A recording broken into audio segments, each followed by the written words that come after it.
y de una situación muy difícil. ¿Por qué David estaba llorando?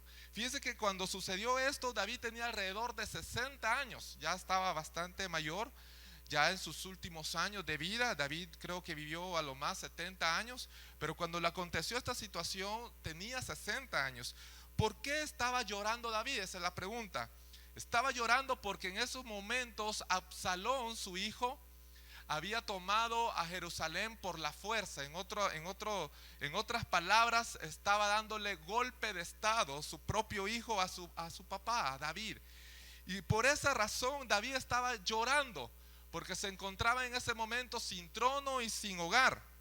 Pero creo que lo que más le dolía a David no era el hecho de que no tenía ya el palacio y que no tenía ahí, no estaba con su familia, sino que era el hecho de que su propio hijo le estaba fallando, lo estaba traicionando. Ahora, para poder llegar a este punto, vamos a ir un poquito más atrás y vamos a darnos cuenta de algunas situaciones que le acontecieron a David con sus hijos especialmente. Pero primeramente queremos recordar quién era David y qué hizo David. ¿Quién era David? ¿Qué hizo David? David tuvo muchos éxitos, tuvo muchos triunfos. Entre esas cosas que realizó, hizo muchas proezas, hizo muchas cosas especiales. Tuvo éxito político, tuvo un éxito militar. Él pues unificó las 12 tribus de Israel. Fue el hombre que pudo unir las tribus del sur con las tribus del norte.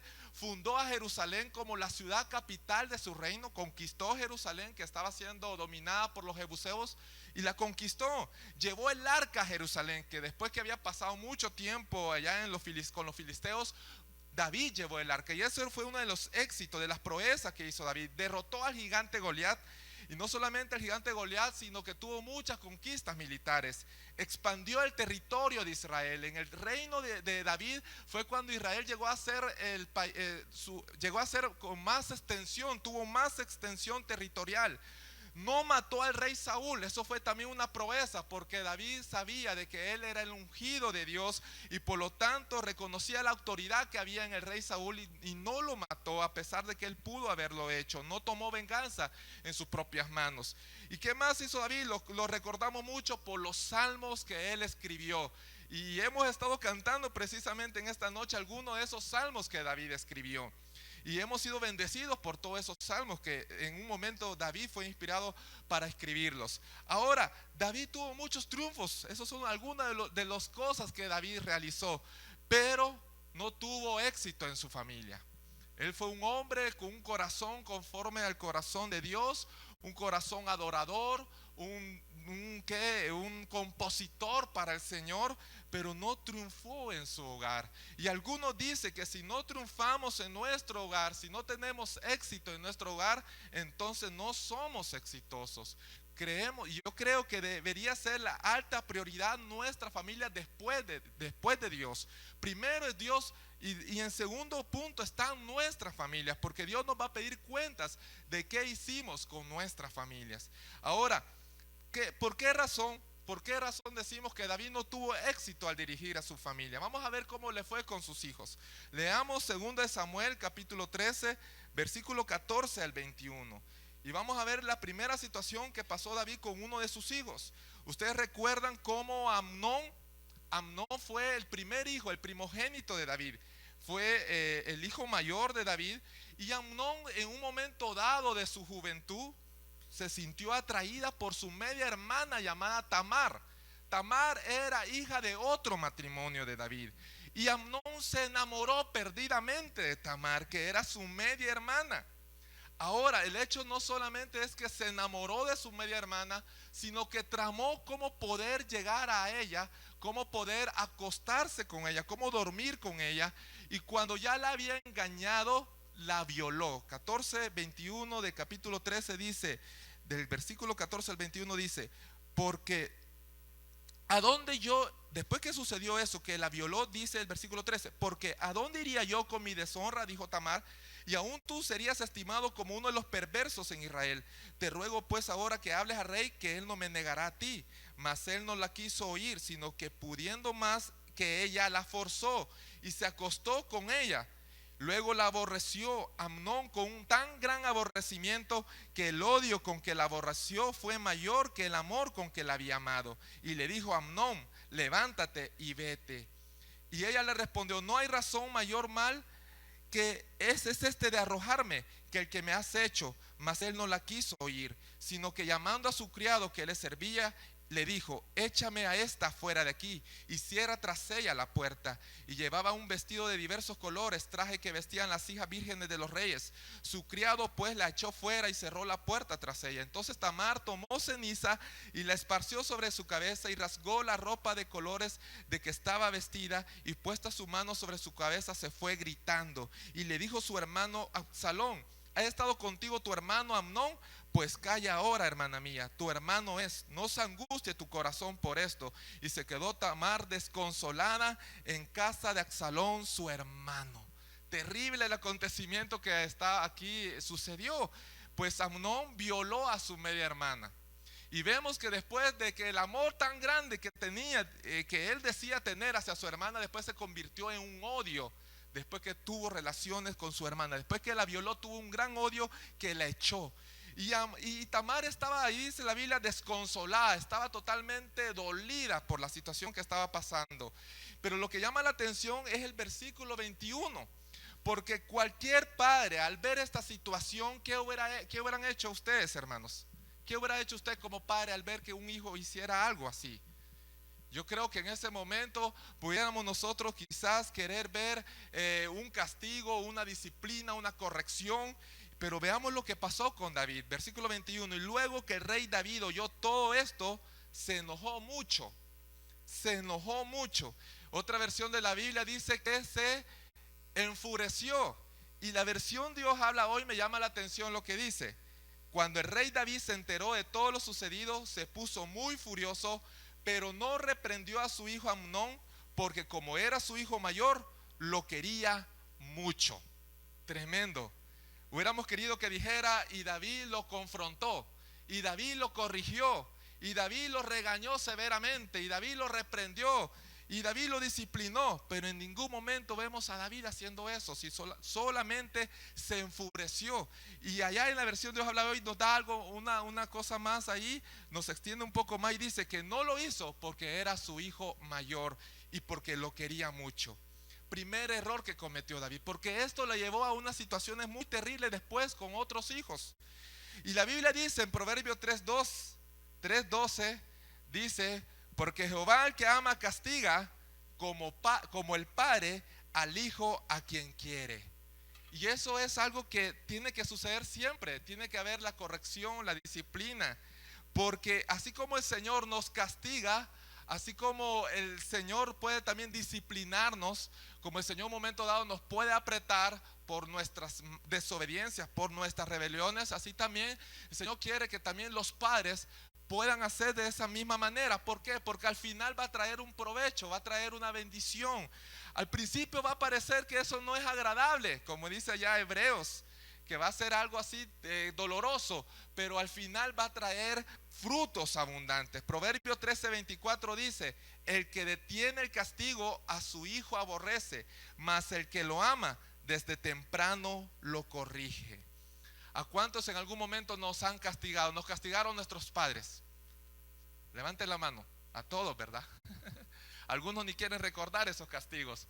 Cuentan las abuelitas o nuestros padres, ¿verdad? Cómo eran los castigos que les daban ellos, sus padres a ellos. Y no se compara en nada a los castigos que hoy en día le dan a los hijos. Hoy en día pues hay muchas restricciones para que haya eso. Pero la Biblia habla de que tiene que haber esa corrección desde temprana edad, porque eso muestra que los padres aman a sus hijos.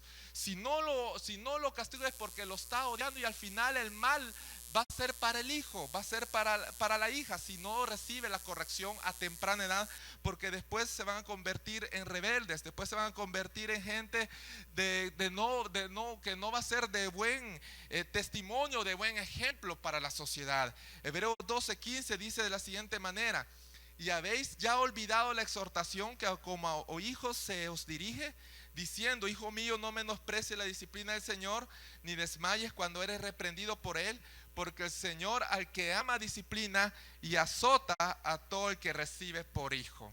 Y así es, hermanos. Muchas veces el Señor nos ha tenido que disciplinar, nos ha tenido que corregir, pero lo ha hecho por amor.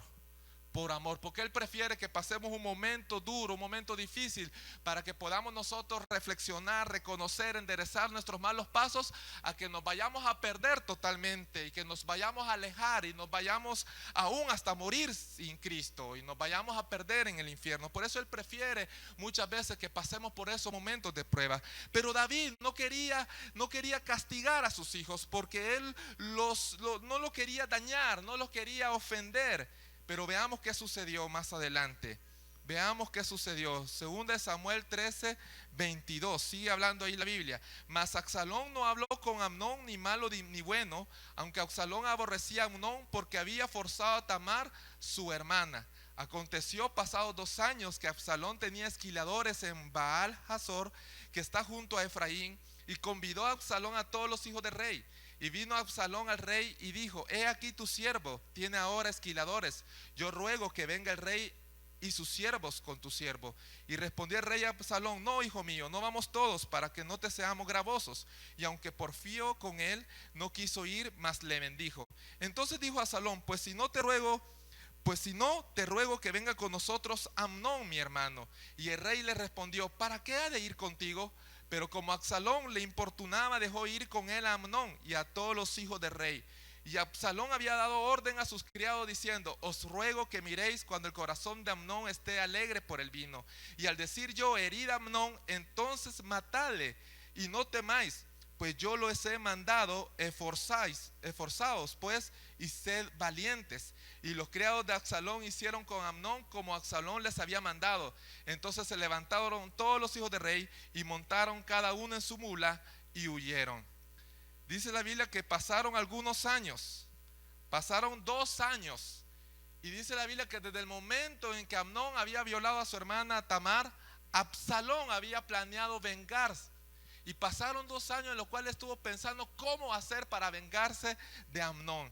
Y ahí acabamos de leer cómo lo emborrachó y cómo le dijo a sus criados: esfuércense y sean valientes y tengan ánimo para ir a matar. Imagínense, ya como no está como allá dice Josué, ¿verdad? Esforzados y sed valientes, ¿verdad?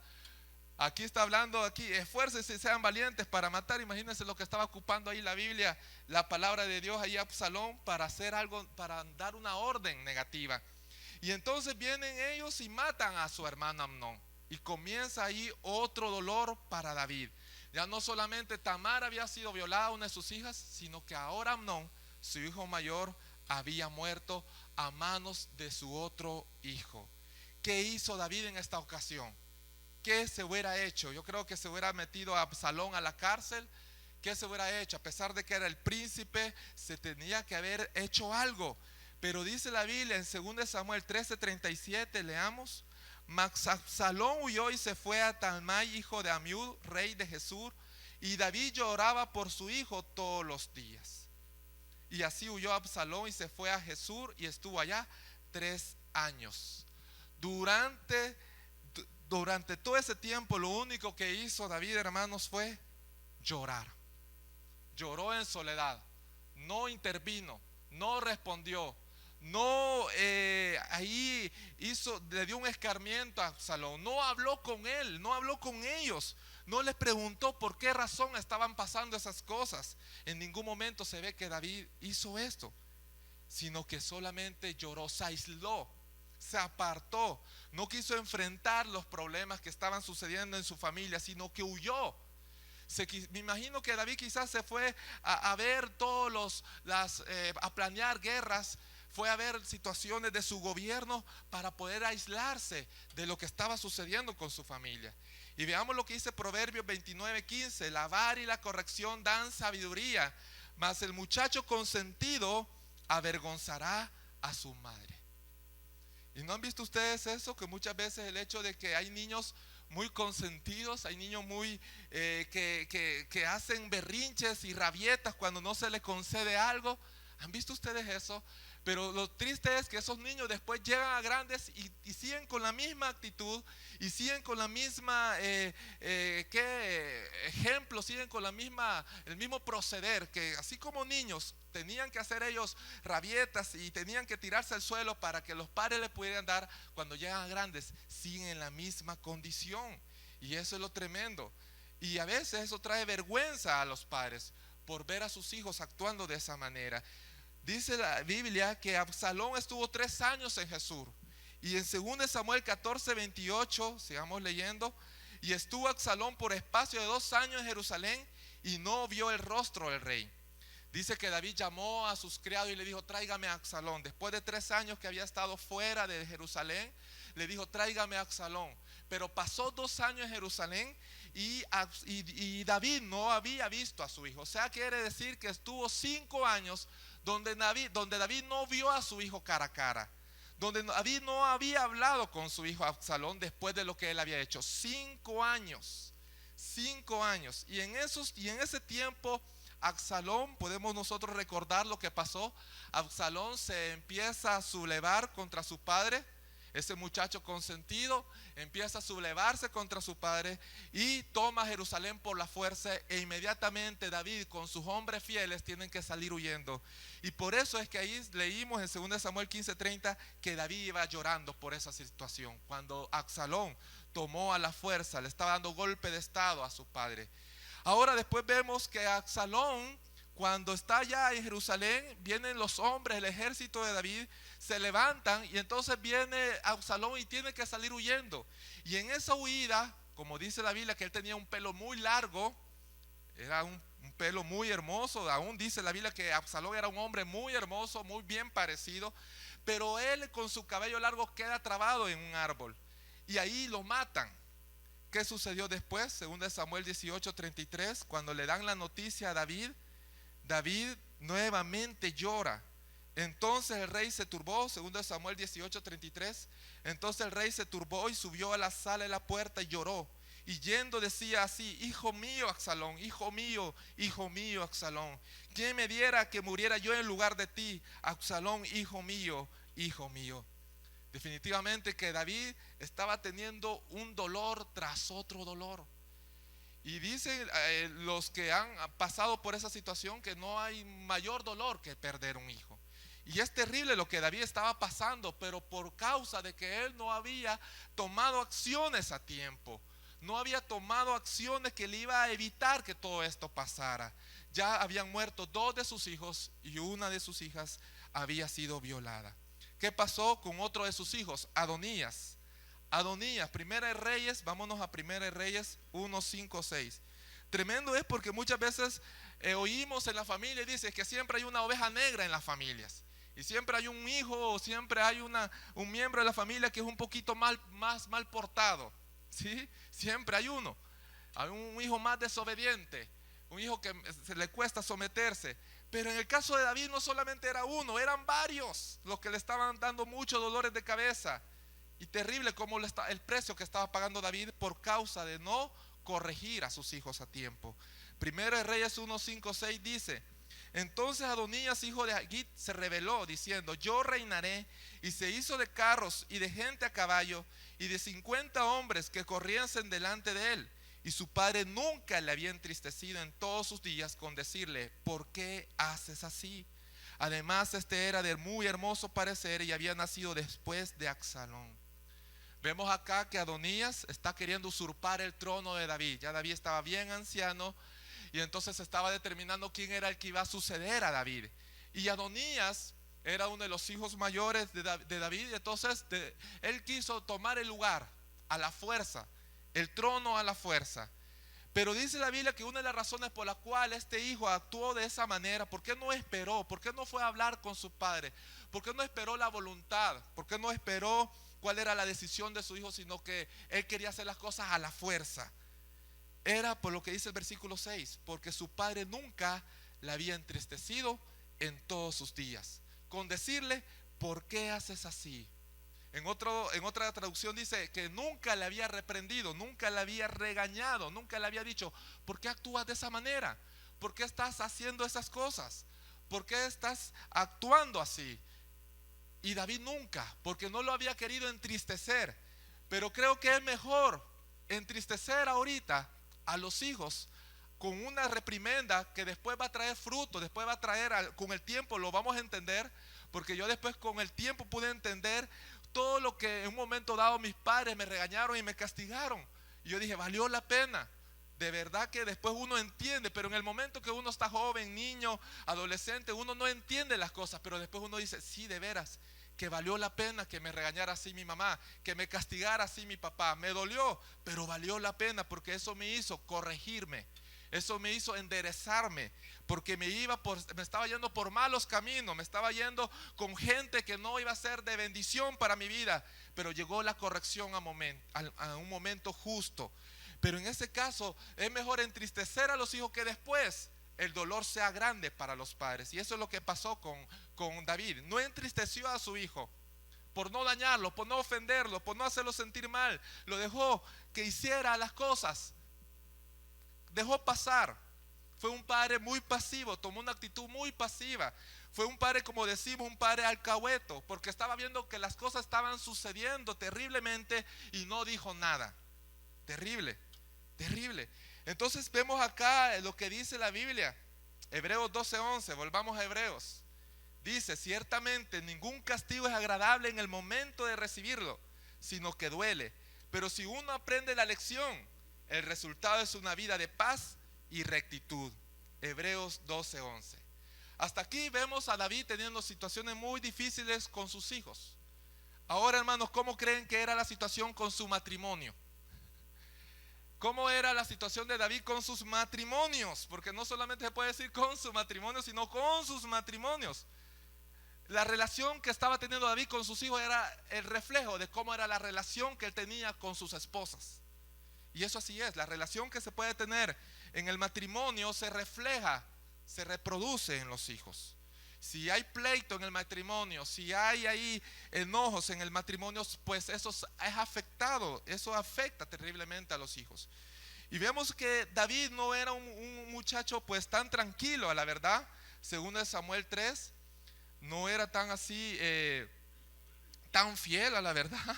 Según de Samuel 3, dice ahí la Biblia y menciona las 8 esposas, las 6 esposas, ahí menciona solamente a 6 esposas que tuvo David. Del versículo 1 al 5 de 2 de Samuel 3 menciona cuáles eran los hijos y quiénes fueron sus esposas. Y menciona ahí, dice la Biblia, y nacieron hijos a David en Hebrón. Su primogénito fue Amnón, ¿de quién? De Ahinoam, primera esposa. Su segundo, Gilead, de Abigail, segunda esposa, la mujer de Nabal, el de Carmel. El tercero, Absalón, hijo de Maaca, tercera esposa. Versículo 4, el cuarto, Adonías, hijo de Agit, cuarta esposa.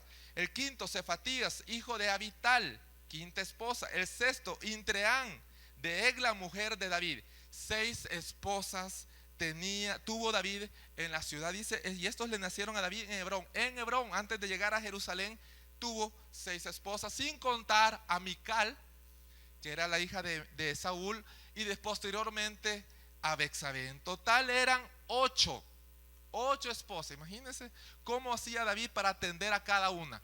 Ni cada día le alcanzaba para atender a una esposa. Imagínense, eran 8 esposas y tenía 7 días a la semana. ¿Cómo hacía? No sabemos. Pero David parecía que así como él conquistaba territorios, así conquistaba esposas como trofeos. Parecía que David veía a las esposas, a las mujeres, como un medio de placer y no como parte de un plan de Dios. Por eso la Biblia dice que el hombre dejará a su padre y a su madre para unirse con su mujer. Dice la Biblia muy clara, con su mujer y no con mujeres. Pero David olvidó eso y él tuvo esposa tras esposa. Primera de Crónica 3:9 dice, y todo esto fueron hijos de David, sin contar los hijos que tuvo con las concubinas. Contando los hijos de David, veo que David tuvo 21 hijos con sus esposas, sin contar los hijos que tuvo con las concubinas. Tremendo, ¿verdad?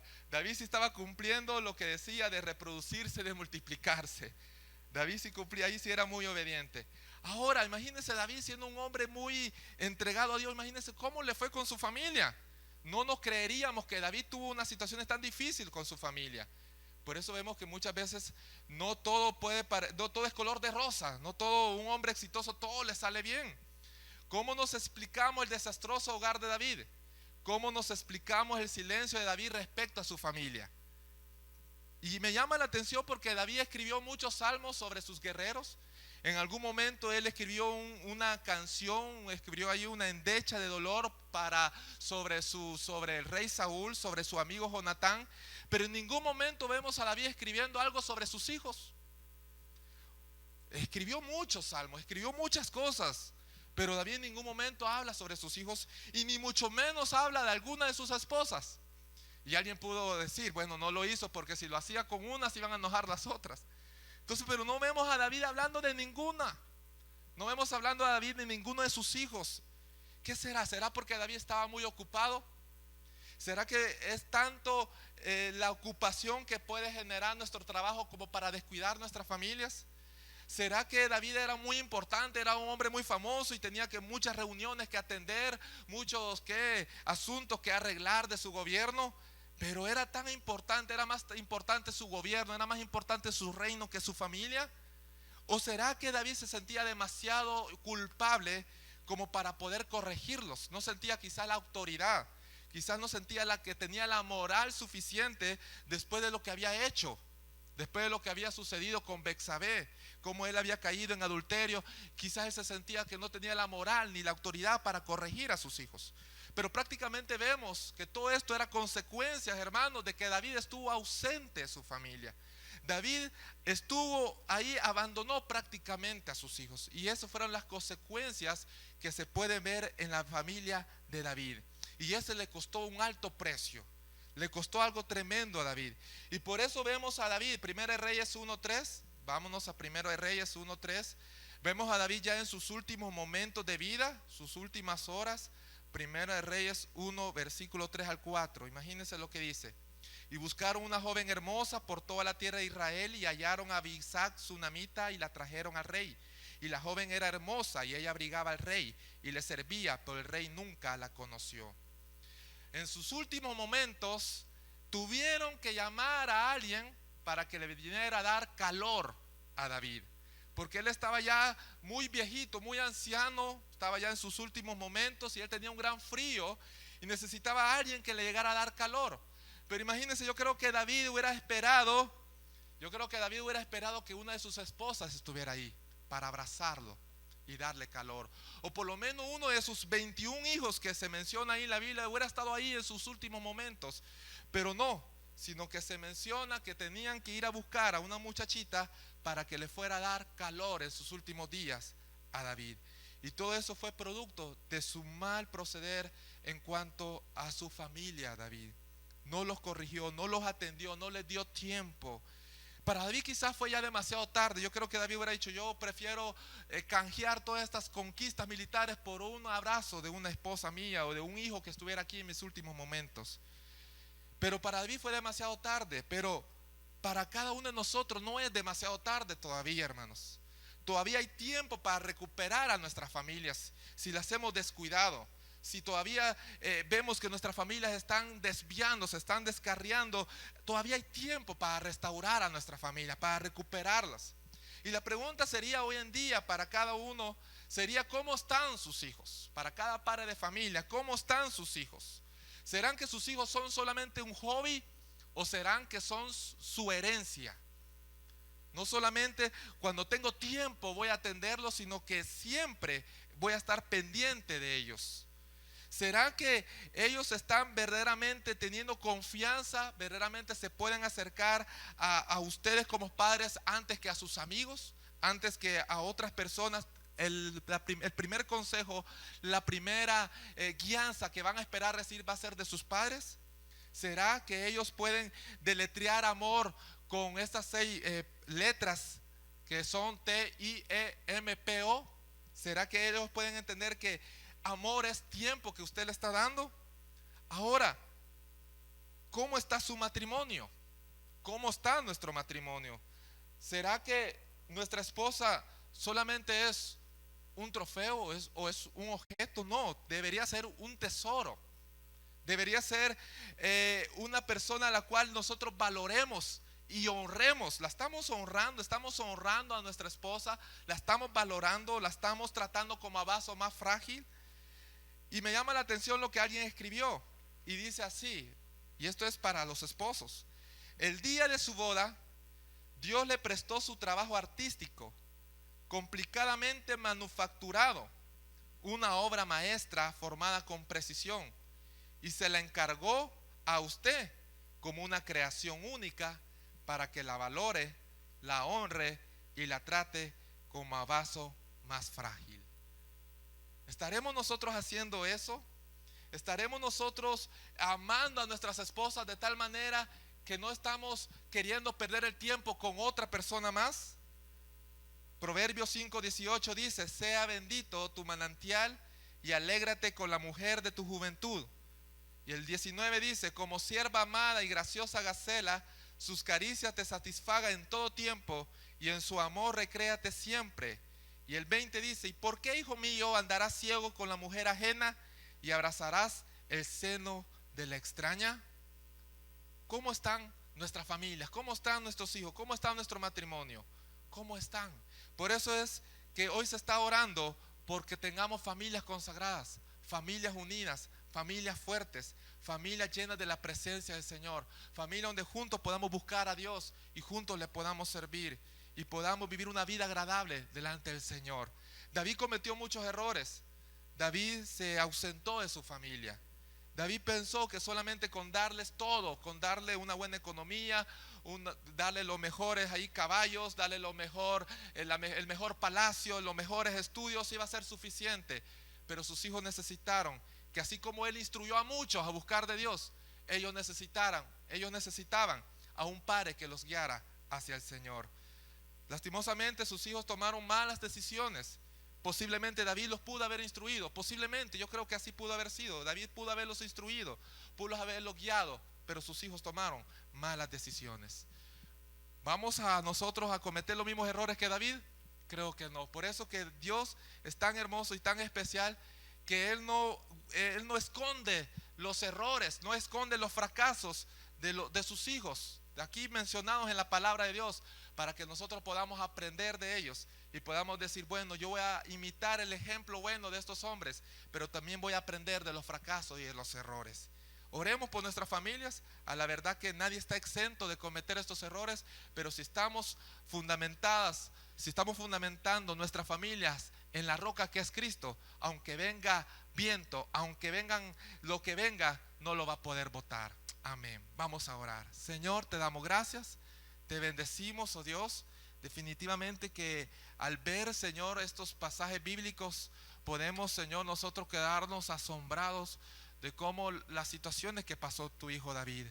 Definitivamente, Señor, esto nos ayuda a entender muchas cosas, a poder reflexionar y a poder, oh Dios, entender que tú das correcciones, que tú das consejos a tiempo, y que nosotros podamos oh Dios, obedecerte, podamos, Señor, entender esos consejos, Señor, y poder seguirlos, Señor, para que no nos vaya mal, oh Dios. Oramos que bendigas la familia de cada uno de los que estamos acá, que dé sabiduría, Señor, a los padres, oh Dios, que des abundante sabiduría a cada uno, oh Dios, para poder guiar a sus hijos, Señor, ya sean que estén pequeños o que estén grandes. Siempre va a ser necesaria un consejo, va a ser necesario una corrección, oh Dios. Ayúdanos, Señora, como esposos también, a poder, oh Dios, a guardar el corazón de nuestros cónyuges, a poder bendecir sus vidas, a poder, Señor, poner el lugar, oh Dios, que ellos merecen, Señor, y que les corresponde como nuestros cónyuges, Señor, como la ayuda idónea que tú nos has dado a los que estamos ya casados, oh Dios. Ayúdanos, Señor, a poder tener matrimonios fuertes y familias victoriosas, Señor. Gracias te damos, declaramos una bendición especial de parte tuya, Señor, para todo tu pueblo aquí reunido. En el nombre de Jesús te lo pedimos. Amén y amén. Vamos a ofrendar, vamos a diezmar, vamos a pedir a las hermanas sugieres que puedan pasar, y vamos a orar también por los diezmos y las ofrendas. Señor, bendice lo que tu pueblo va a dar en esta noche. Bendice a cada uno de mis hermanos que va a ofrendar con alegría, con su corazón, Señor, entero, Dios, con mucha generosidad. Bendícele, Señor. Tú conoces la intención de cada uno, Señor, con qué amor lo están haciendo. Bendícele, multiplícale, Señor, lo que cada uno de mis hermanos puede dar para tu obra, Señor, para el extendimiento de tu obra, Dios, de tu reino, Señor. Bendice sus trabajos, Señor, bendice la obra de sus manos. Guárdale, Señor, siempre en todo lo que hagan y en todo lo que emprendan, tú les des victoria. En el nombre de Jesús te lo pedimos. Amén y amén. Bueno, vamos a dar